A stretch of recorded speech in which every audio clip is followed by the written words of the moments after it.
Voz a Voz, un podcast con Natalia Orozco y Rodrigo Estrada. Un podcast para hablar del mundo real y también del imaginario, de la literatura, la filosofía y la danza, el amor, la memoria y el cuerpo. Acompáñennos en Voz a Voz, un viaje en 1000 direcciones diversas.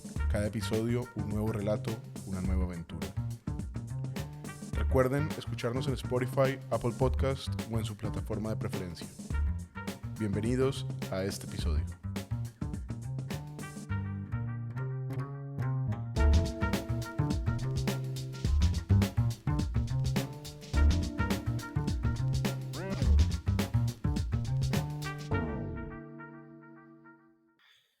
Bienvenidas, bienvenidos a esta nueva serie de episodios de Voz a Voz. Un espacio, un tiempo en el que nos permitiremos uno que otro extravío poético o filosófico o político en compañía de algunos amigos y amigas artistas, pensadoras y tejedoras de cuerpos y símbolos. Entre nuestras invitadas y nosotras y nosotros, las creadoras de este podcast, vamos a estar vadeando algunas imágenes, vamos a proponer algunas ideas para conversar sobre ellas, para reflexionar y quizás, ojalá, para crear vínculos entre el mundo imaginario y el de nuestra realidad. Nos iremos seguramente un poco por las ramas, pero esperamos volver siempre a la reflexión sobre nuestra realidad concreta, sobre el contexto que nos ha tocado en suerte, sobre nuestras luchas cotidianas, nuestras resistencias y esperanzas. Para realizar esta nueva serie de episodios que estaremos publicando al cabo de este segundo semestre de 2022, nos hemos planteado un experimento, una especie de juego intelectual o quizás mejor un juego corporal, ya que consistirá en proponer en cada uno de estos episodios un lugar del territorio del cuerpo como dispositivo de reflexión o de desvarío poético o de activación sonora o de lo que sea que se nos pueda ocurrir tanto a nosotras como a las invitadas que tendremos en cada episodio. Y bien, los encuentros de esta temporada estarán siendo conducidos por Natalia Orozco y por quien les está hablando, Rodrigo Estrada. Hay un equipo que nos acompaña, que está integrado por César Zapata y Elizabeth Tascón. Ellas se encargarán de la producción de cada episodio y de la presencia de estos en las plataformas de difusión y en las redes sociales. Y algo más para decir, muy importante, es que esta temporada está siendo apoyada por la beca Estrategias y Soluciones Novedosas desde el Arte y la Cultura de la Secretaría de Cultura, Recreación y Deporte de Bogotá. Agradecemos pues a la Secretaría por su apoyo y por la confianza que han puesto en este proyecto poético y sonoro que se viene realizando desde el año pasado, desde el 2021.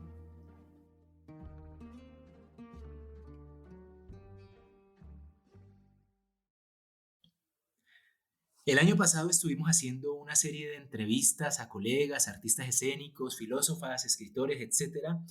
Y ahora, después de una pausa de unos cuantos meses, hemos regresado para realizar esta nueva temporada, que se va a diferenciar un poco de los episodios precedentes por la dinámica que explicaba al comienzo y que quienes nos escuchan van a terminar de entender si se quedan con nosotros hasta el final del episodio. Pero también se va a diferenciar esta temporada porque tenemos un contexto bien diferente al que teníamos el año pasado en la ciudad, en el país. El año pasado, si no recuerdo mal, muchas de nuestras conversaciones con nuestros invitados e invitadas parecían develar una suerte de anhelo, un afán, y a veces incluso liberaban una especie de grito, de afán de cambio. Yo quisiera aquí entonces saludar a Natalia, con quien estaremos conduciendo estos episodios, darle la palabra, darte la palabra, Natalia, y preguntarte de una vez cómo estás percibiendo estos días del mes de julio del año 2022, después de lo que ha pasado en los últimos años, después de lo que ha pasado en los últimos meses aquí en Bogotá, Colombia, desde donde estamos grabando este nuevo episodio de Voz a Voz. Bueno, buenas tardes. Gracias, Rodri, por la introducción y escuchándote y intentando resonar un poco con tu pregunta, yo pues estaba recordando en este momento que cuando pensamos en la construcción de Voz a Voz en el año 2020, en un año de una detención importante, un año de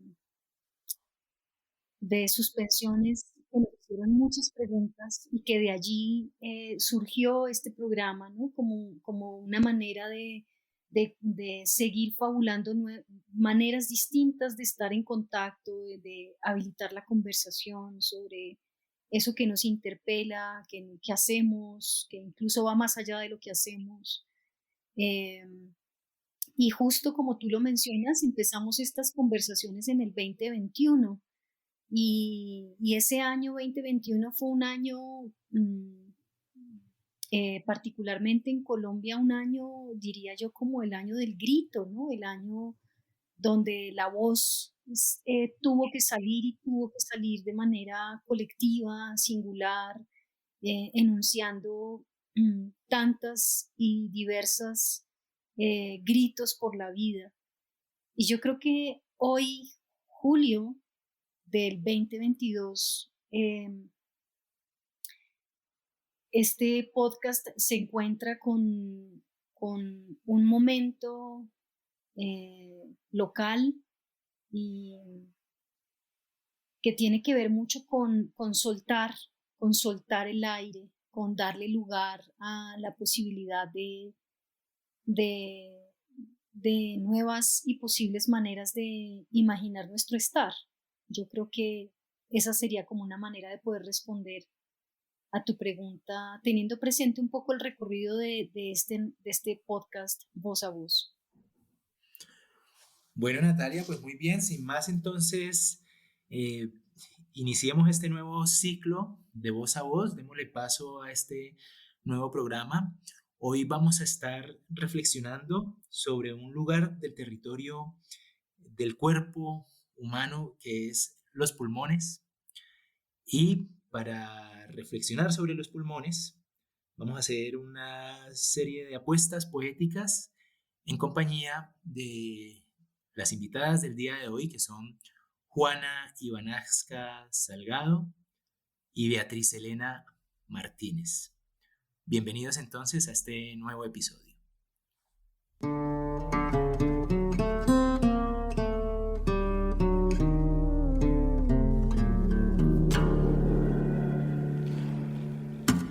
El miedo, el grito, el alma, el aire, la dignidad, el valor, la fuerza y Dios mismo se instalan o emergen de los pulmones. El valor llena el pulmón, el miedo lo encoge. Y el alma lo habita permanentemente, desde el primer aire y hasta el último. Luego es probable que el alma y aire sean una misma cosa, un mismo Dios. El destino del alma es fugarse en el último suspiro, pero se quiebra esta, se fractura, al irrumpir en ella, al irrumpir en el pulmón, el plomo de una o varias balas. El plomo fragmenta el alma y fragmenta a Dios, pero solo temporalmente, que alma y Dios restablecen su unidad en otros nuevos pulmones, cuando estos toman del espacio su primer aire. El plomo que amenaza provoca terror, a veces curiosidad, a veces indignación y a veces valor. Las más de las veces, el plomo recorre la distancia que lo separa del pulmón que busca y lo impacta y fragmenta el alma, como queda dicho, pero en ocasiones el pulmón se evade o se salva. Algo lo salva desde afuera. Y es entonces cuando se opera una cierta transformación y el pulmón toma un nuevo aire y una nueva fuerza y comienza allí otra guerra.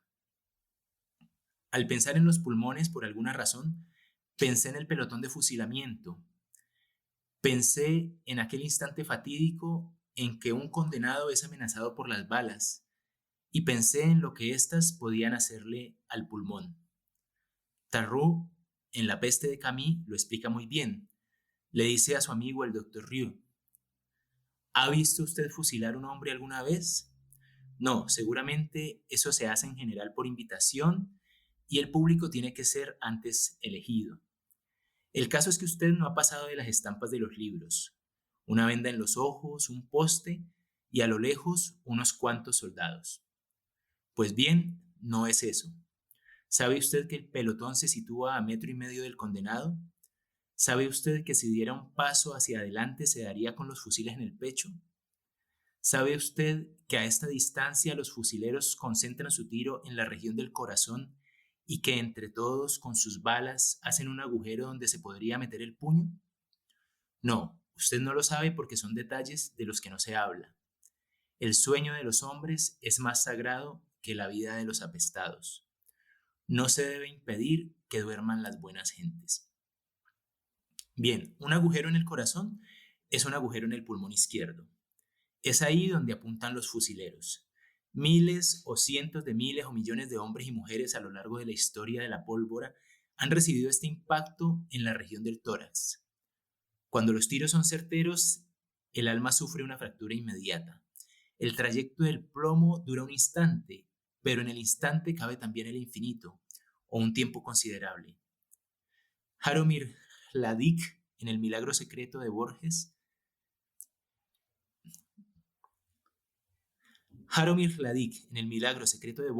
la noche antes de su ejecución, le pide a Dios que le conceda un año para terminar su obra. Dios se lo concede, y en el instante en que el pelotón hace fuego, el tiempo se suspende. Al terminar Hladik su obra, el tiempo recobra su curso y la descarga, la cuádruple descarga, escribe Borges, acaba por derribarlo. Cabe suponer que esas 4 balas entran también justo en el pecho. Tolstói, en Guerra y Paz, esboza un cuadro de fusilamiento de una verosimilitud angustiante. Alcanza uno como lector a sentir el terror y la inminencia de la muerte. Pierre, uno de los personajes centrales, está a punto de ser ejecutado. Se pregunta quién es el responsable de su situación. ¿Quién le había condenado?, escribe Tolstói. ¿Quién había decidido matarle? ¿Quién le privaba de la vida con todos sus recuerdos, sus aspiraciones, sus esperanzas, sus pensamientos? ¿Quién lo disponía? ¿Quién era el causante de aquello? Nadie. Y Pierre comprendió que era la consecuencia del orden establecido y el resultado fatal de las circunstancias. Alcanza el personaje a presenciar la ejecución de uno de sus compañeros de infortunio. Alcanza a ver un cuerpo desplomarse tras la agresión de 12 fusiles y manarle sangre por 2 sitios diferentes y ceder las cuerdas bajo el peso del cadáver, inclinarse la cabeza, doblarse las piernas. Alcanza de seguro a reconocer en aquel condenado su propia suerte, pero justo un momento después entiende que se le ha perdonado la vida. Es curioso, la experiencia del personaje de Tolstói la vivió Dostoyevsky en carne propia. Ya justo cuando se disponía el pelotón, ya cuando lo habían encapuchado a él y a sus compañeros, le anuncian que el zar les ha conmutado la pena por unos cuantos años de trabajos forzados en Siberia. Esta vez, ni para el Pierre de Tolstói, ni para el propio Dostoyevsky hubo agujero en el pecho en el cual, según Camus, podría caber el puño de una persona. Sobre héroes literarios que deben enfrentar un pelotón, quizás el caso más memorable es el del coronel Aureliano Buendía.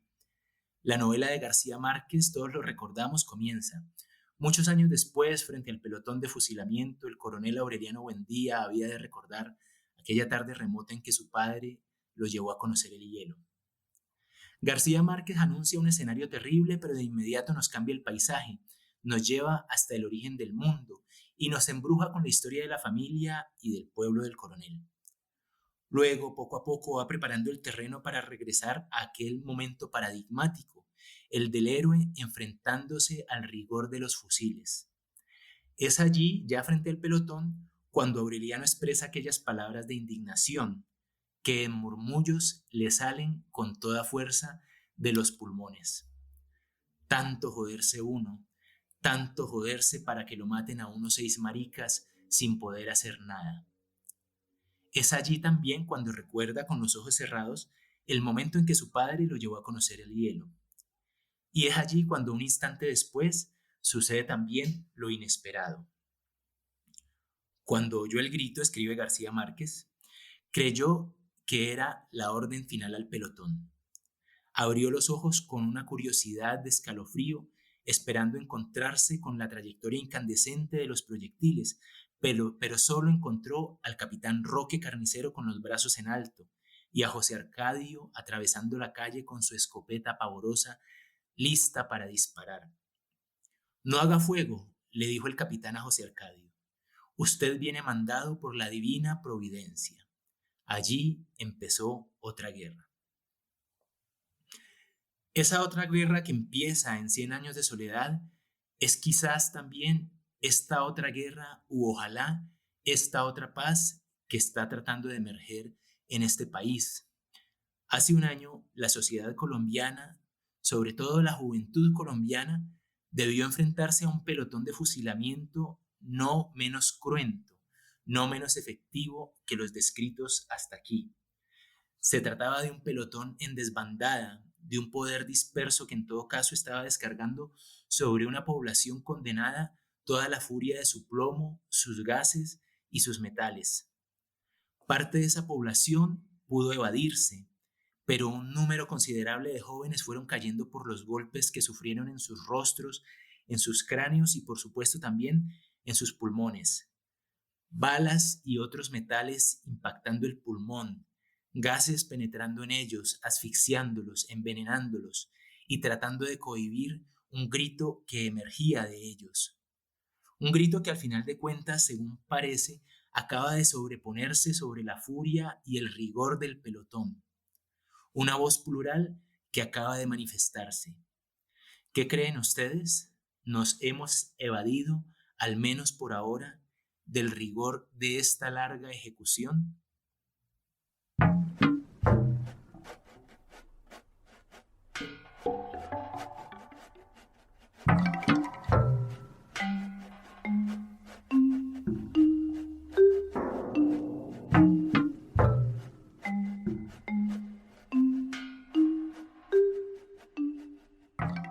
Estamos con Beatriz, cantante soprano. Pues es un gusto tenerte aquí en el programa, Beatriz. Beatriz viene de una formación tradicional como cantante lírica y especialmente inclinada hacia la música de cámara. Se ha dedicado a explorar las posibilidades técnicas y estéticas de la voz en el repertorio contemporáneo. Beatriz desde 1996 ha ofrecido recitales en una treintena de ciudades de Latinoamérica y Europa. Ha estrenado alrededor de 200 obras y ha participado en la grabación de alrededor de 20 discos de música nueva. Ha sido docente invitada en universidades de México, Ecuador, Argentina, Colombia y Suiza. Beatriz Elena Martínez es colombiana. Trabaja también con las músicas devocionales en proyectos de improvisación y montajes interdisciplinares. Y es integrante del ensamble CG. Bueno, pues te damos la bienvenida, Beatriz. Muchas gracias por tu recepción de esta invitación. Y pues nada, aquí muy dispuestos a escucharte lo que quieres compartir hoy a propósito de la sugerencia de los pulmones.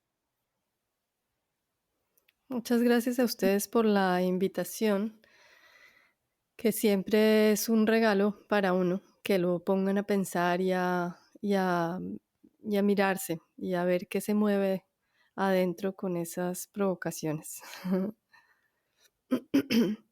Yo retomé el final del primer párrafo de Rodrigo para comenzar a desenvolver ese ovillo. Y es entonces cuando el pulmón se evade o se salva, o lo salvan desde afuera, cuando se opera esa transformación. Y el pulmón toma un nuevo aire y una nueva fuerza. Y comienza allí otra guerra. Cuenta el Bhagavad Gita, un poema épico que en el contexto de una batalla habla sobre la guerra interior, que el príncipe Arjuna, al ver a sus adversarios que hacían parte de su propia familia, dice: ¿Por qué habría de librar una guerra sangrienta? Más me valdría morir. Ante lo cual su amigo Krishna le replica: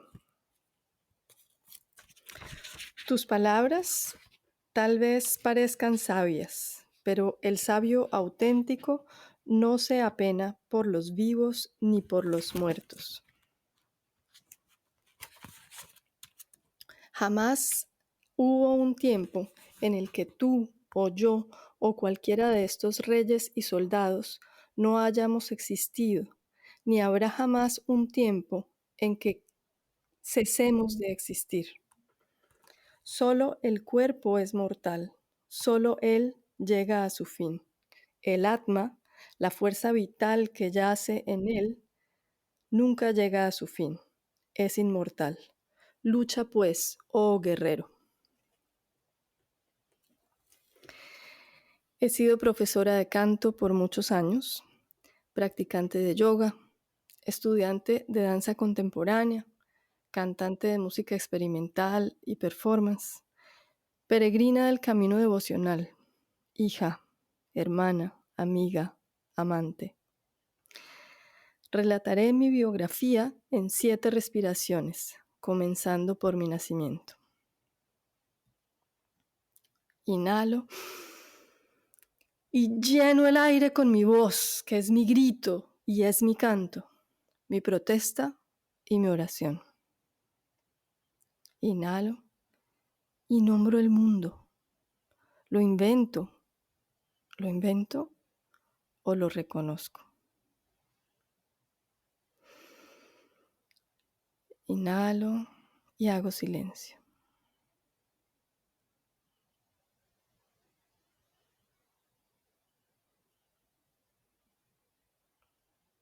Inhalo.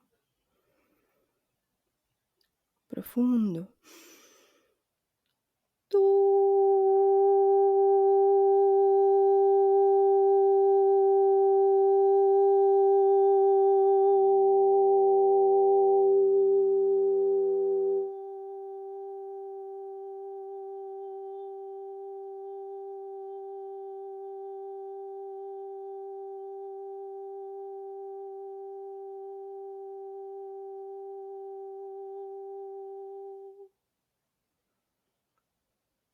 Inhalo profundo. Retengo el aire. Contraigo los músculos del piso pélvico. Llevo la coronilla al cielo y la barbilla atrás. Miro al tope de la cabeza. Inhalo un poco más. Relajo las bandas. Sigo yendo al cielo y exhalo.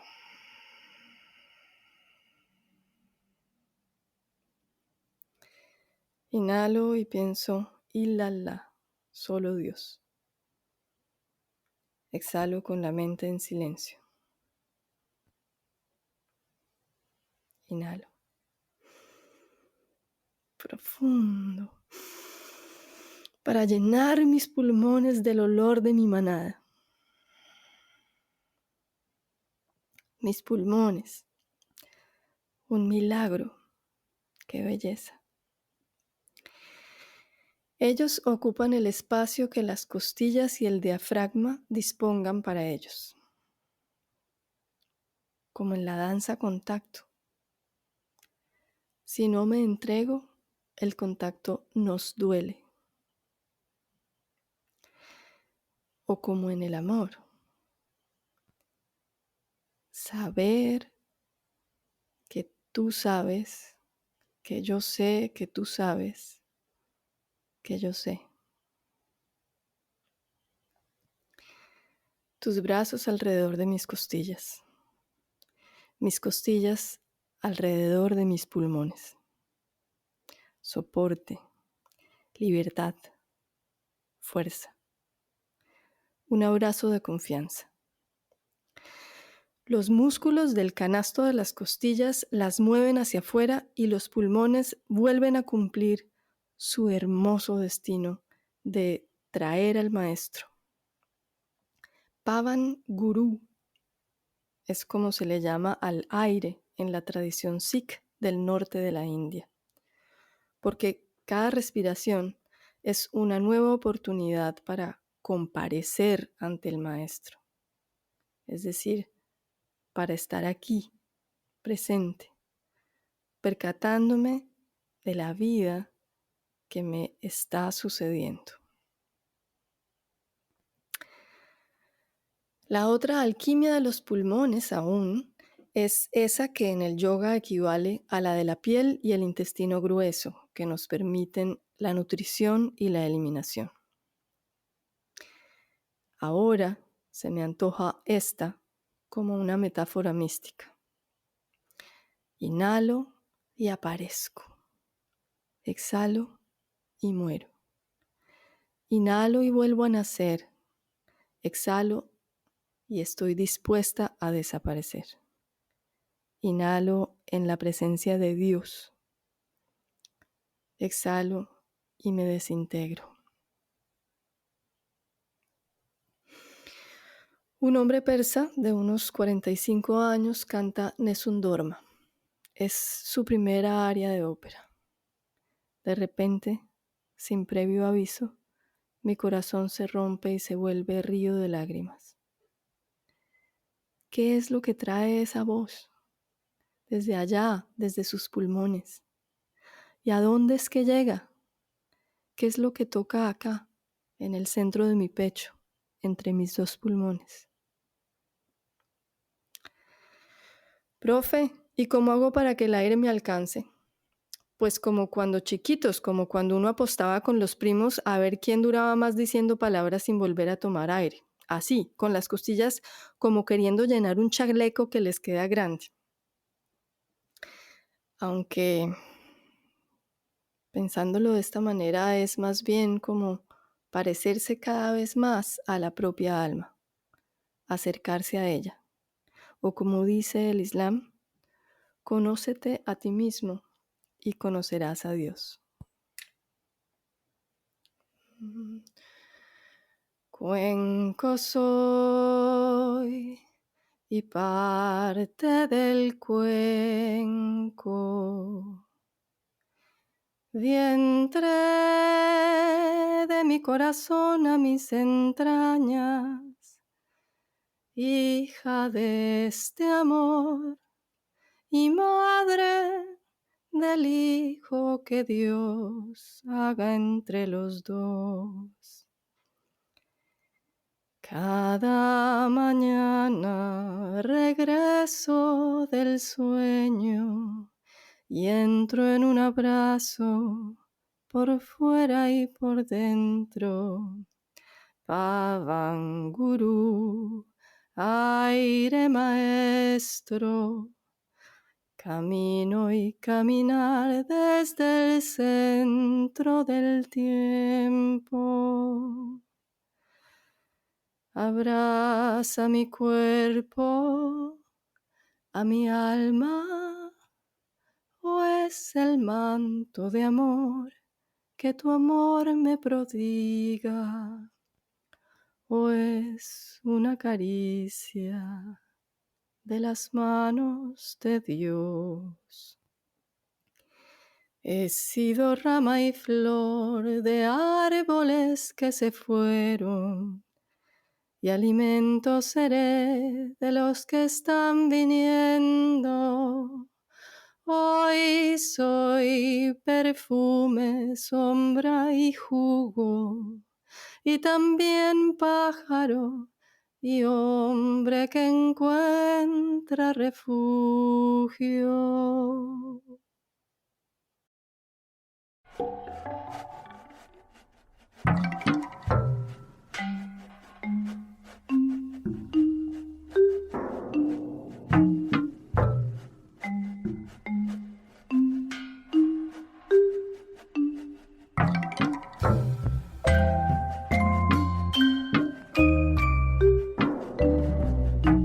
Vamos a continuar ahora con Juana Ivanasca Salgado. Juana, muy bienvenida igualmente. Juana Ivanasca es bailarina es historiadora y es activista. Es investigadora creadora en lenguajes artísticos contemporáneos y de performance, teatro, danza, video con su agrupación La Otra Danza. Juana Ivanasca Salgado también es colombiana. Desde hace más de 8 años es docente universitaria, es docente de la Universidad Francisco José de Caldas, de la Facultad de Artes, ASAP, y trabaja en el programa de artes escénicas, y desde el año 2013 hasta el 2019 formó parte del Centro Nacional de Memoria Histórica en la dependencia del Museo Nacional de Memoria Histórica de Colombia, en la línea de arte y memoria en el fortalecimiento de iniciativas artísticas. En los últimos años trabajó como coordinadora de estrategia de dinamización del Centro de Memoria y Paz y Reconciliación. Actualmente, Juana Ivanasca desarrolla el proyecto La Otra Guarida, un espacio localizado en la ciudad de Bogotá para las artes escénicas al lado de su colectivo La Otra Danza. Muy bienvenida, Juana, y estamos aquí escuchándote muy emocionadas. Hola Nata, Rodri y Beatriz, muchas gracias por juntarnos, ¿no? Por abrir este espacio en el tiempo y juntarnos. Me hace muy feliz. Bueno, yo escribí un texto y en medio que lo escribí, en medio que empecé a pensar y a reflexionar en esta invitación del pulmón, que nunca lo había hecho de esta manera, fui como llegando al lugar que es una conversación. Entonces yo tengo un texto que conversa con otro texto, y entonces es un texto mío y es un texto de mi padre, que me di cuenta que funcionan y han funcionado como una inhalación y una exhalación, como un pulmón y como el aire, y que generalmente estamos intercambiando esos lugares. Entonces voy a empezar por el que yo escribí.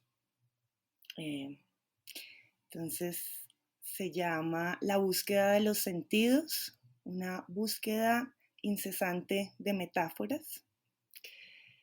Y está planteado sobre 4 conceptos o 4 reflexiones.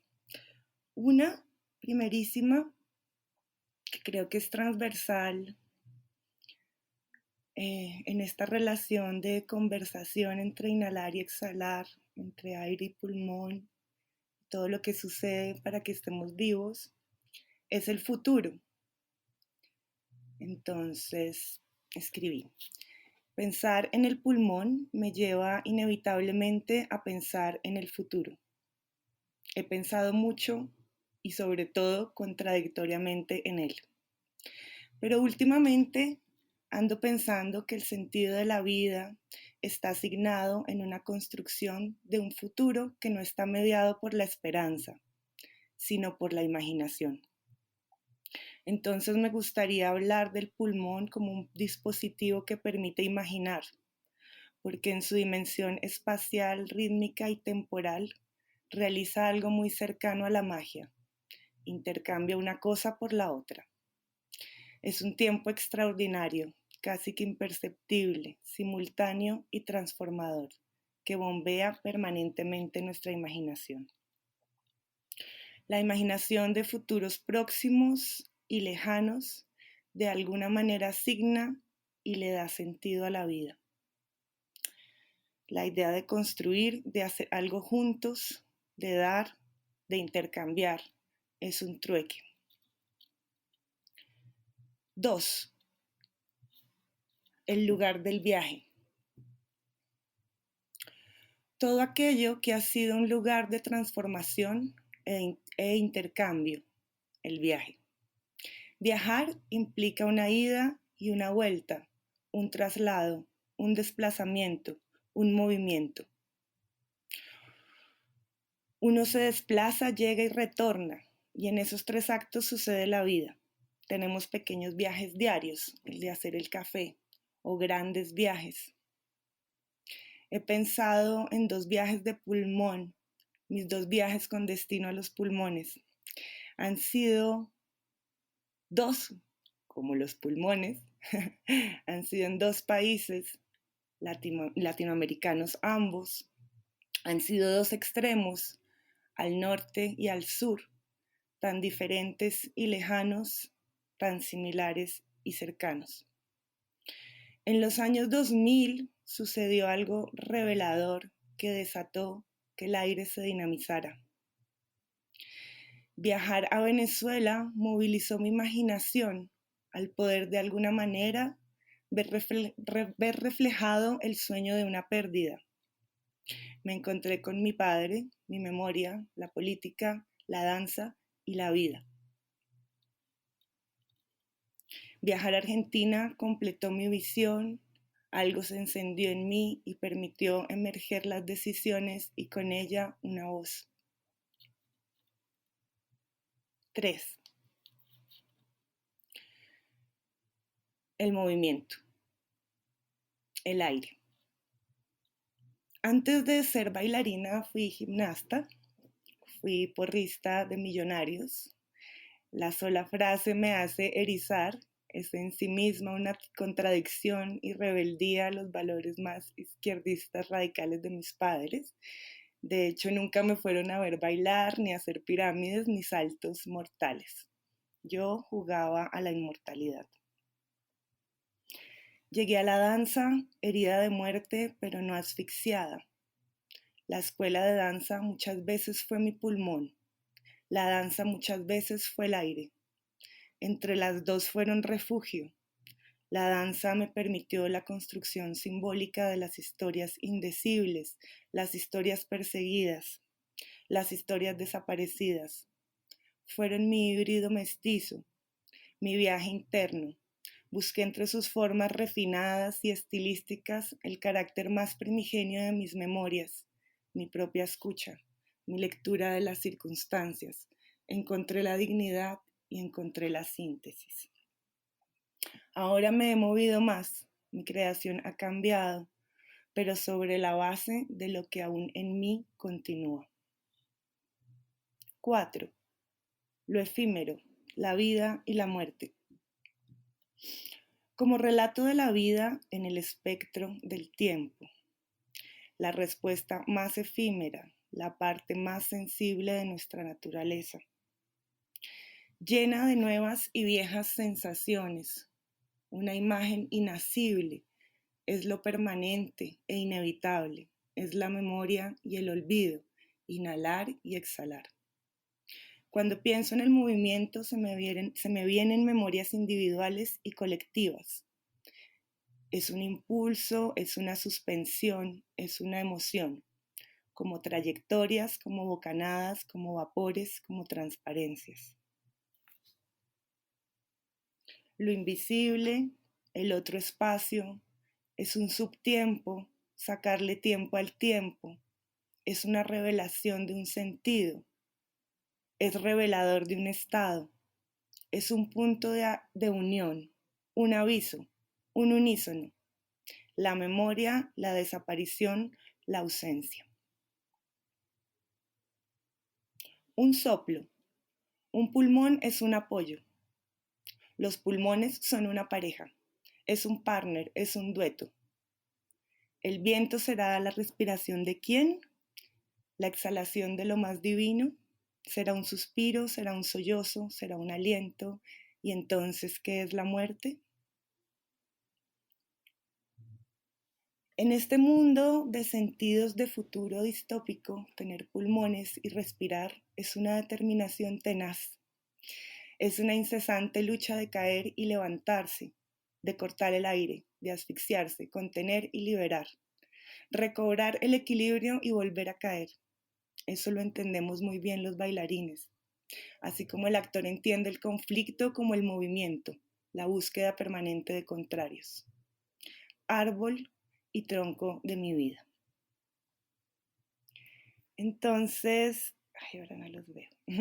En ese primer movimiento de esta conversación de inhalar y exhalar viene un poco la exhalación y en estas búsquedas de encontrarle sentido a la vida, que creo que ha sido una de las reflexiones que me ha traído este lugar de pensar en el pulmón, ¿no? Y cuando te escuchaba, Rodrigo, de acaso será que hemos evadido la muerte, ¿no? O más bien porque siempre la vida es un imperativo, y en esa búsqueda de sentidos está esta respuesta, que es otro texto, y es un texto de mi padre, que quiero compartirlo como este movimiento de la respiración de la vida. Entonces, ¿y qué tiene que ver con el tiempo, con la reflexión del tiempo? Entonces se llama Las horas más antiguas. Hablar de las horas más antiguas es descifrar el laberinto de los siglos, el palpitar de las entrañas, la respiración de las entrañas. Es admitir que aún no sé de qué esperma, si oceánica, volcánica o espacial, se revolcaron sobre el lodo del planeta gigantes o simios, plantas, reptiles, peces o aves. Es comprender que el sol jamás ha muerto y que somos su recuerdo más antiguo. Somos viajeros en el recuento de nuestros antepasados. Nuestros huesos conocen de los vegetales y los minerales.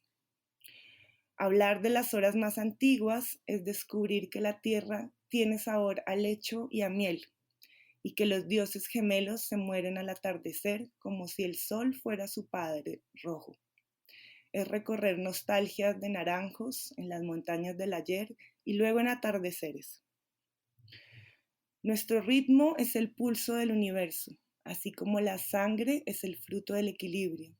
Conocemos los signos de las manos, la luz que da vueltas como el día, el tiempo que danza como el río. Las horas más antiguas duermen la ausencia de las razones en la soledad de las preguntas. Hablar de las horas más antiguas es volver a la naturaleza, es querer ser expulsado del paraíso y volver a oír el consejo del mal ladrón. Es recordar que ayer fuimos roca, viento o río. Es fugarse un día sin horas entre orquídeas que solo conocen el murmullo de los nidos. Es recorrer entre nostalgias de naranjo las montañas y luego al terminar sentir que nuestros corazones son de trigo y fuego como ayer, como mañana, y que solamente en algunos rincones del ocaso de las flores y las frutas son diferentes, como el sueño o la tormenta. Es comprender que las mariposas lloran al amanecer, que el canto de los gorriones heridos desfila el lamer de nuestras sensaciones, como cuando de pronto sobre un horizonte de flores amarillas la libélula hace el amor, confundiendo sus invisibles y oportunas alas con los bordes femeninos de los abismos azules, para luego desaparecer en el tránsito feliz de su fertilidad. Es comprender a los juncos, ser testigo del lago, la laguna, es descifrar en los ojos las estrellas o el calor, la compañía, es viajar en la noche de cualquier siglo con las manos unidas al amor. Hablar de las horas más antiguas significa nacer hoy, y en el desasosiego de las cosas, en la lucha sin tregua de los elementos, cada uno es cada cual en el recuerdo de sus horas más antiguas. Cada caso y cada uno, y en este caso yo, busco en las semillas de mi árbol, las entrañas que vencidas del amor se abren, cargan y derraman sus mieles sobre los frutos que mañana puedan hablar de sus horas más antiguas.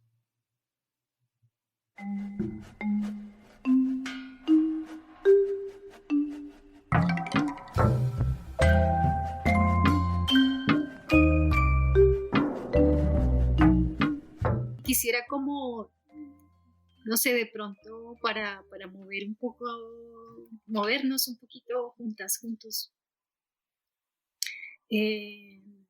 traer esto tan hermoso de que los pulmones son un partner, que decía Iván Asca, ¿no? Son un partner, son un dueto, son, son esa acción que en el texto de Rodri o en la palabra de Rodri semeja o traía, digamos, ese movimiento de lo que se ensancha, ¿no? El valor que se ensancha y el miedo que se encoge, o el medio que encoge, más bien, pero también esta otra, este otro par que trae Beatriz, por supuesto, de la inhalación y de la exhalación, de esa inhalación vida y de esa exhalación muerte, y después Ivanasca nos trae también como en esa continuidad tan poderosa, siento como tan potente en esto que han compartido, esta partner y este dueto de la memoria del olvido también, justamente para provocar ese lugar del intercambio del que hablas, ¿no? Ese intercambio que se tranza en los pulmones, ¿no? Los pulmones implican siempre un ejercicio de intercambio, de bombeo. Es un órgano, tú lo decías por ahí también, Ivanasca, ¿no? Como un órgano del trueque. Me parece también muy bello pensar eso, como un lugar del trueque permanente en nuestro cuerpo. No sé, como de pronto provocarles un poquito a quien desde sus voces y sus palabras que nos han compartido, seguir pensando en ese par, en ese dueto que es contradictorio pero tan necesario, ¿no? Entre memoria, olvido, vida, muerte, inhalación, exhalación, ensanchamiento, encogimiento, caer, levantarse, ¿no? Como que son unos pares que están allí siempre en esa lógica potente del intercambio. Respirar me hacía pensar mucho en la danza. A mí siempre me ha impresionado mucho de la danza su carácter efímero. O sea, por eso te decía que me causaba impresión grabar la voz. Bueno, uno graba la danza, ¿no? Pero el carácter efímero me genera como una tristeza y una alegría al tiempo. Es como que siento que la danza es muy un oxímoron, ¿no? Y la respiración también, como que contiene ambas cosas todo el tiempo en unos microsegundos, pero que a la vez son eternidades también, ¿no? Y que logran esa suerte de subtiempo que hace que uno esté allí, ¿no? Esté allí por ella, por el movimiento. Igual que la respiración, ¿no? Que estamos aquí un poco por ella. Obvio es un sistema, pero en eso que tiene lugar en el afuera y en el adentro, ¿no? Como la danza también, como en ese diálogo, o lo oscuro, lo que es cavernoso, que tiene un montón de caminos, de rutas, de conductos, de químicas también, de sudores, de texturas. eh, y es muy bello poder pensarse de esa manera, ¿no? También es muy raro cuando le dicen a uno pensar, o sea, es como una entrada que es rara también, pero me hizo sentir extraña porque, claro, uno sigue sus preguntas, ¿no? Y cuando son otras preguntas es muy raro, pero es muy chévere porque, pues, bueno, es otro lugar, ¿no? Escuchando a Juana, pienso en la suspensión del tiempo, em, en esa posibilidad de, a través de la atención en la respiración, estar todo el tiempo en ese instante presente que, que suprime la existencia del tiempo y que nos acerca a esa eternidad o a esa unicidad que somos en esencia y que nos pasamos la vida persiguiéndola. Y sobre todo a través de lo que hacemos como bailar o como cantar. Em, pero a la larga uno se va dando cuenta de que también cocinar, también lavar la loza, también mirar a alguien a los ojos cada uno de esos instantes es una nueva posibilidad de encontrarnos con esa suspensión del tiempo. Pero nuestro instrumento, el que hemos elegido o el que nuestra biografía nos ha puesto delante, es ese de usar la voz y el cuerpo, el movimiento, el canto, la palabra, eh, como la pica del minero, como esa herramienta con la cual insistir en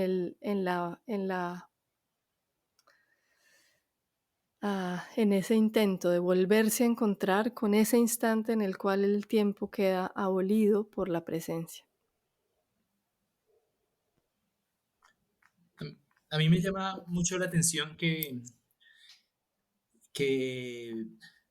bueno, es apenas natural que al hablar de pulmones hayamos inmediatamente tratado de buscar referentes de relación de contrarios. Pues seguramente, ¿no? Es muy evidente que el movimiento de los pulmones, la inhalación y la exhalación, la contracción y la expansión, pues nos haga pensar en esas otras posibilidades de relación de contrarios o de relación de complementarios.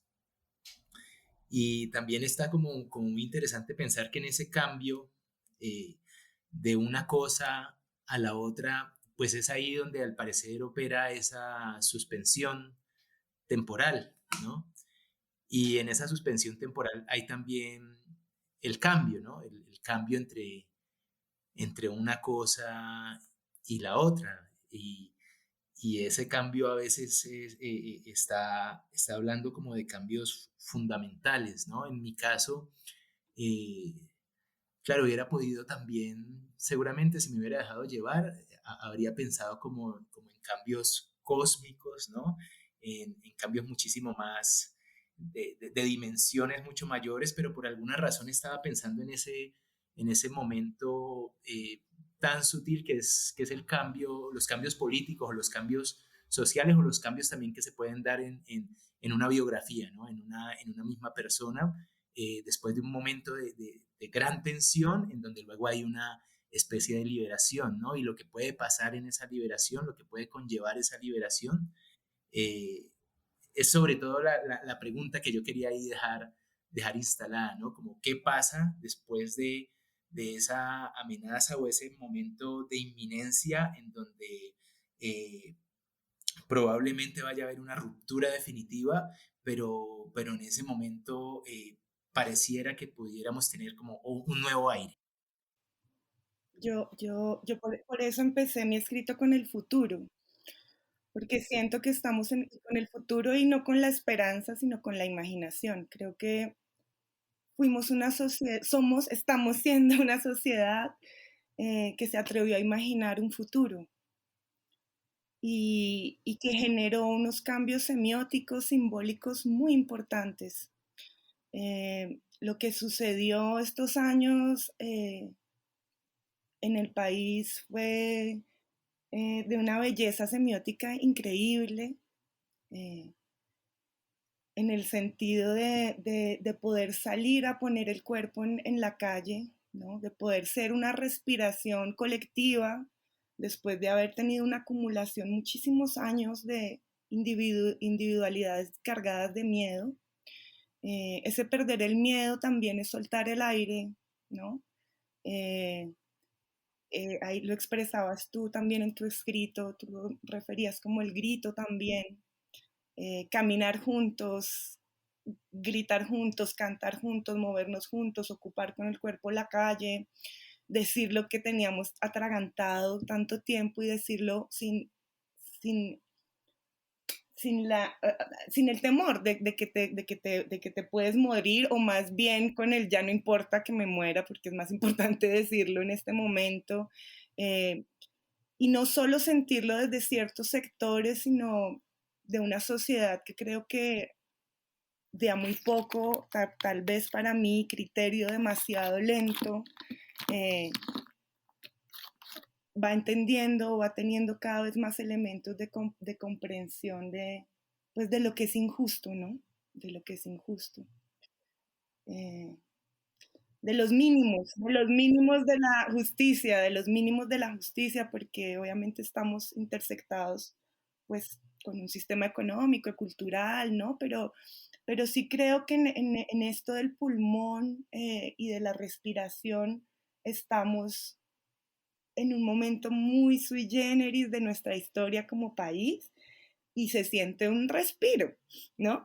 Uno siente un respiro y eso es muy bello y yo soy feliz de poderlo vivir, porque en esos 2 viajes que situaba, pues que tampoco me quiero centrar ahí en mi historia de vida, pero fueron un respiro en ese sentido de poder ver en otros lugares con todas las diferencias y lo que tú quieras, eh, de ver un proyecto que era distinto y que era mucho más parecido al que yo cuando chiquita había escuchado, ¿no? Eh, y yo crecí mucho escuchando cosas como Hasta la victoria siempre, ¿no? O Toda una vida de combate. Yo estuve muy, muy, muy cercana a eso. eh, bueno, con el signo del tiempo de mis padres. Yo soy de otro tiempo también y creo que respiré eso y exhalé otra cosa, pero transformado, ¿no? Con la misma esencia, pero transformado y por eso creo que para mí la danza ha sido o el movimiento o este lugar, ese pulmón, ¿no? Como que me ha permitido respirar unas cosas nada, y cada vez lo puedo decir más, entonces siento que como sociedad también es un espejo así no sea que se haya sufrido, y todos hemos sufrido una desaparición de muchas generaciones, así no sea entre nuestra familia. Han sido generaciones que han desaparecido, que han sido asesinadas. Entonces yo creo que todos sentimos esa levedad de soltar el aire, ¿no? Y eso como sociedad, pues no lo merecemos, pero por completo, y cambiar las narrativas y las semióticas a sabiendas que para mí la política representativa es perversa y me gusta más la micropolítica como del amor y de los espacios que uno tiene en la danza o en la pedagogía o en lo que sea, con sus amigos, en la familia. Y creo que eso subió, ¿no? Como de la familia, los amigos, las calles, ¿no? Bueno, y lo que podemos es la política representativa, pero sí creo que estamos en un momento de cambio de movimiento, creo que se destrabó un palo de la rueda, eh, y entonces, bueno, ahí está echada la moneda en el aire y creo que también es una pregunta para cada una y para cada uno de dónde estuve yo, ¿no? ¿Por qué pasó todo esto? ¿Qué hice yo? ¿Qué voy a hacer ahorita? ¿Dónde la pongo yo desde mi lugar? No es del discurso político, sino desde mi lugar, que es tan grande y tan amplio como cualquier otro lugar. Em, Eso último que dice Juana me hace pensar en lo de la danza contacto, como en que es que en esa práctica la única posibilidad de construir juntos es la relajación, ese poder soltar el aire que invocabas, Juana, eh,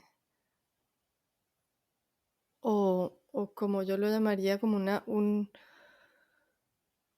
o una sensación de que las tensiones psicológicas, psicológicas de cada uno de los individuos que hacemos parte de esta sociedad, estamos viviendo, estamos experimentando de una u otra manera. Yo también crecí escuchando hablar de la revolución y por ahí hay grabaciones de cuando tengo 2 años y poquito hablando de la yevolución. Eh, y alguna vez en una conversación con mi hermano eh, sobre esta sensación que tengo de que no es posible hacer el trabajo espiritual que uno tiene que hacer en la vida si no está haciendo la revolución afuera, en la cotidianidad. La revolución, quiero decir, no sé, lo que hizo Jesús, por ejemplo. Sí, la revolución del amor o la revolución del servicio o cualquiera que sea que uno ha elegido para hacer en el mundo. No es posible hacerla de adentro si uno no está haciendo la de afuera, porque la de afuera es el instrumento a través del cual uno hace la de adentro.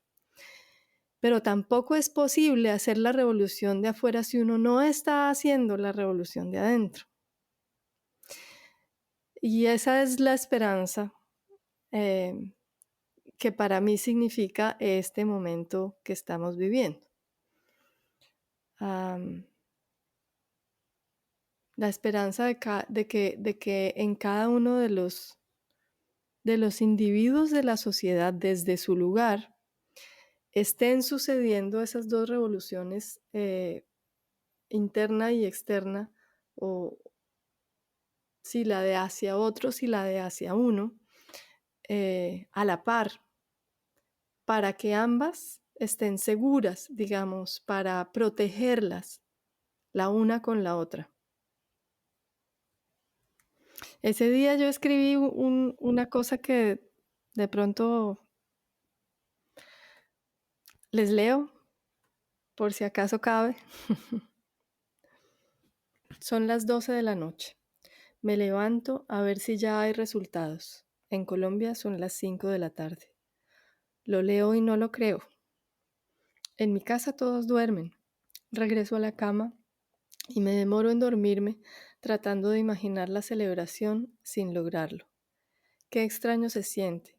Es casi como asomarme por una ventana a robar algo ajeno. ¿Simplemente saber el resultado y volver a la cama? ¿Para qué? ¿Qué sentido tiene? ¿Y por qué me siento así? Estoy sorprendida, sí, pero no emocionada. ¿O es una emoción intelectual? ¿Será el no tener mi cuerpo ahí lo que hace que no se pueda sentir con el cuerpo? Bueno, pero eso es harina de otro costal. Justamente. Saber el resultado y no celebrar es lo que se siente como un robo. Si no era para eso, entonces, ¿para qué quería saber?, dice mi mente. A la mañana siguiente me encuentro una canción de amor para la patria de Edson Belandia y me pregunto ¿qué es la patria? Y me asombro de la dulzura y la suavidad de la canción.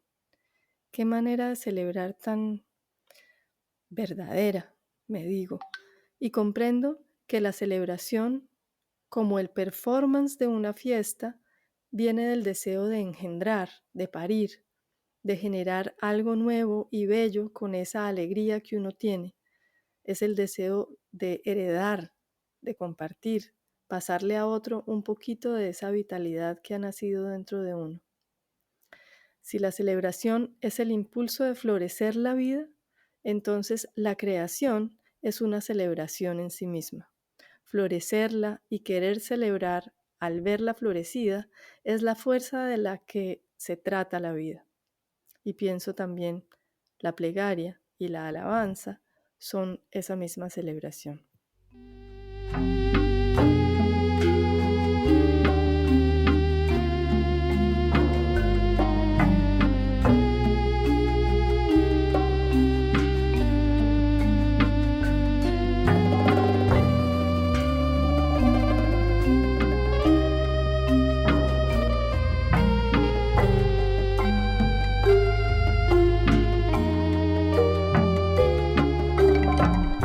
El miedo, el grito, la dignidad, la fuerza, la protesta y la oración, la invención y el reconocimiento, el silencio, la inhalación y la exhalación, imaginar, un futuro, viajar, moverse desde la propia escucha, la vida y la muerte, la memoria y el olvido, para mencionar algunas de estas palabras con las cuales nos invitaron a pensar y a convocar este territorio del cuerpo como son los pulmones. Muchísimas gracias a Rodrigo Estrada, bailarín, creador, escritor, a nuestras invitadas de hoy que han desplegado esta imagen de los pulmones, como lo fueron Juana Ivanasca Salgado, bailarina, activista, investigadora, antropóloga, y a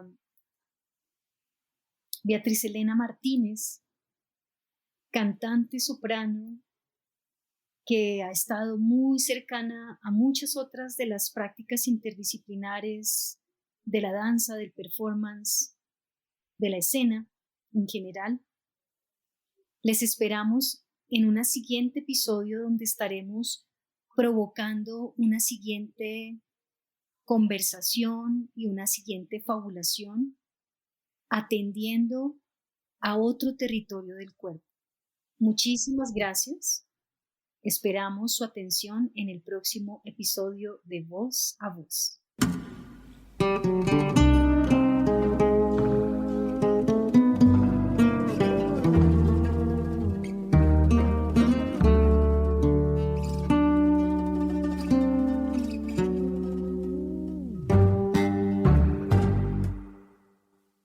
Programa Distrital de Estímulos para la Cultura 2022. Alcaldía Mayor de Bogotá.